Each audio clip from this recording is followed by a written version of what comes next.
Payment آپ کو دینی ہوگی۔ ایک مختصر سا بریک لیں گے، ہمیں یقین ہے آپ ہمارے ساتھ ہی رہیں گے۔ بسم اللہ الرحمن الرحیم۔ ایک کویسچن یہ کیا گیا تھا کہ کلون کے ذریعے جو جانور وغیرہ مطلب پیدا کیے جاتے ہیں آپ کہہ لیں، اور پھر ان کو بڑھایا جاتا ہے، بڑا کیا جاتا ہے، ان کی قربانی کا کیا حکم ہے اور ان کو کھانے کا کیا حکم ہے؟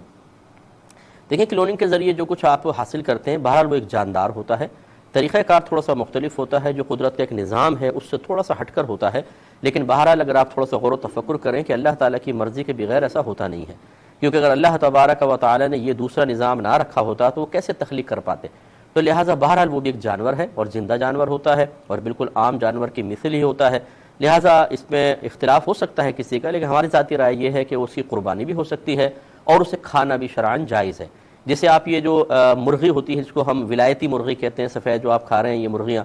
تو یہ بھی بہت تیزی کے ساتھ بڑھائی جاتی ہیں۔ آپ دیکھیں کہ چند ہفتوں کے اندر عام طور پہ دیسی مرغی جو 2 مہینے میں بڑھے گی، یہ 1 ہفتے میں بڑھ جاتی ہیں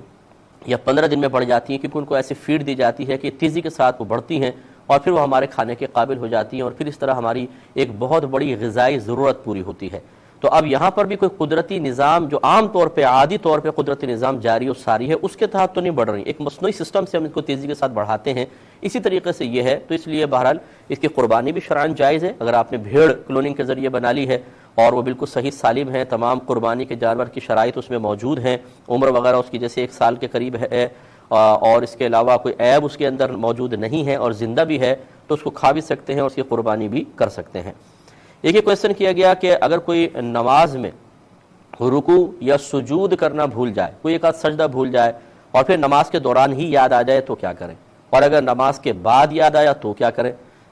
دیکھیں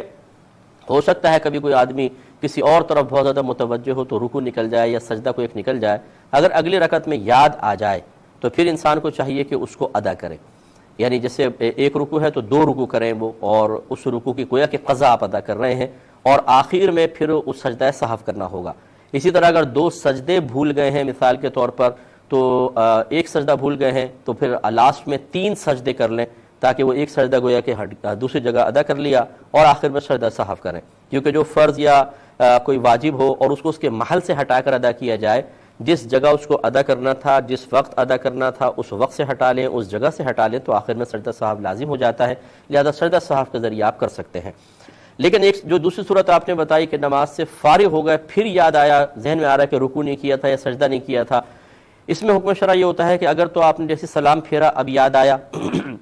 یا آپ نے سلام پھیر لیا ہے وہیں بیٹھ کے کوئی وظیفہ پڑھ رہے ہیں، آپ اٹھ کے چلے نہیں ہیں، کسی سے دنیاوی گفتگو نہیں کی ہے، کوئی چیز کھائی پی نہیں ہے، اگر اس دوران یاد آ گیا تو پھر آپ اسی پر اپنی پرانی نماز کی بنا کر سکتے ہیں، یعنی آپ کھڑے ہو جائیں، وہ رکوع یا سجدہ کریں، پھر اتحیات پڑھیں اور پھر 2 سجدہ سہو کریں، پھر اتحیات پڑھیں، درود شریف پڑھیں اور دعا پڑھ کے اپنی نماز کو کمپلیٹ کر لیں۔ لیکن اگر آپ نے سلام پھیر کر چل پڑے، آپ نے کسی سے گفتگو کر لی، کچھ کھا پی لیا، لیٹ گئے آرام سے، تو پھر یہ اب وہ سمجھ لیں پہلے والا سلسلہ منقطع ہو گیا، اب آپ کو نئے سرے سے وہ نماز پڑھنی چاہیے۔ تو اس لیے نماز کے بعد یہ غور و تفکر کرنا ہوگا کہ نماز کے منافی کوئی کام تو نہیں سرزد ہو گیا، اگر ہو گیا یہ منافی مینس خلاف، تو پھر آپ اس کو نئے سرے سے نماز پڑھیں گے، اور اگر نماز کے منافی یا خلاف کسی کام سے پہلے یاد آ گیا، اگرچہ سلام پھیر لیا ہے، تو آپ اس نماز کو کنٹینیو رکھ سکتے ہیں۔